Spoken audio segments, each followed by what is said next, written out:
محمد بن قاسم الثقفی اسلامی تاریخ کا وہ نام ہے جس نے کم عمری میں عظیم الشان کارنامہ انجام دے کر نہ صرف سندھ بلکہ بر صغیر میں اسلام کا دروازہ کھول دیا۔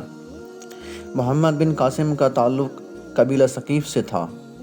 ان کے والد قاسم بن یوسف بصرہ کے گورنر تھے، جبکہ چچا حجاج بن یوسف بنو امیہ کے مشہور اور سخت گیر گورنر تھے۔ محمد بن قاسم کو 711 عیسوی میں 17 برس کی عمر میں سندھ فتح کرنے کا حکم ملا۔ بنیادی وجہ یہ تھی کہ سندھ میں مسلمانوں کے تجارتی قافلوں کو لوٹا جا رہا تھا اور بحری قزاق سرگرم تھے۔ محمد بن قاسم نے دیبل یعنی موجودہ کراچی کے قریب پر قبضہ کیا، جہاں کی مشہور مندر گھنٹی کو بھی توڑا گیا، جو جنگ کا آغاز تھی۔ اس کے بعد محمد بن قاسم نے سندھ کے کئی علاقوں پر فتوحات حاصل کیں، یہاں تک کہ راجہ داہر کو شکست دے کر ہلاک کر دیا۔ فتح دیبل اور راجہ داہر کی شکست کے بعد محمد بن قاسم نے ملتان تک پیش قدمی کی۔ اس وقت ملتان ایک اہم مرکز تھا جس پر قبضہ کر کے انہوں نے پورے سندھ میں اسلامی حکومت مضبوط کر دی۔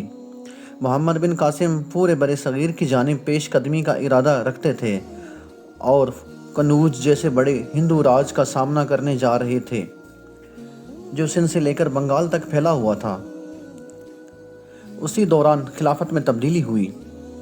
خلیفہ ولید بن عبد الملک کی وفات کے بعد اس کے بھائی سلیمان بن عبد الملک تخت نشین ہوئے۔ سلیمان بن عبد الملک کو حجاج بن یوسف اور اس کے خاندان سے شدید عداوت تھی، جس کا اثر محمد بن قاسم پر بھی پڑا۔ محمد بن قاسم کا کوئی ذاتی قصور نہ تھا، مگر وہ حجاج کا بھتیجا ہونے کے ناطے انتقام کی زد میں آ گیا۔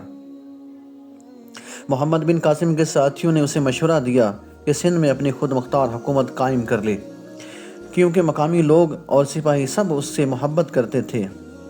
مگر محمد بن قاسم نے خلافت سے بغاوت کو سختی سے رد کر دیا۔ اس کا کہنا تھا کہ وہ امت مسلمہ کو تقسیم نہیں کرے گا، چاہے اس کا انجام کچھ بھی ہو۔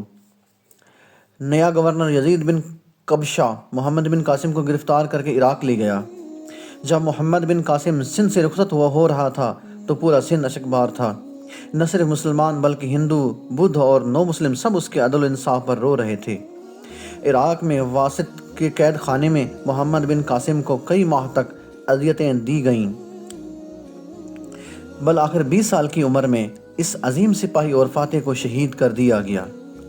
اس نے جاتے وقت وہ مشہور شعر کہا جو تاریخ کا حصہ بن گیا، جس کا ترجمہ یہ ہے: مجھے ضائع کر دیا گیا اور کیا ہی بہادر سپاہی ضائع کیا گیا، جو مصیبت کے دنوں اور سرحدوں کا محافظ تھا۔ محمد بن قاسم کی وفات کے بعد بھی سندھ میں اسلام کا چراغ جلتا رہا۔ اسی کو باب الاسلام یعنی اسلام کا دروازہ کہا جاتا ہے۔ بر صغیر میں اسلام کے پھیلاؤ میں محمد بن قاسم کی جدوجہد سنگ میل کی حیثیت رکھتی ہے۔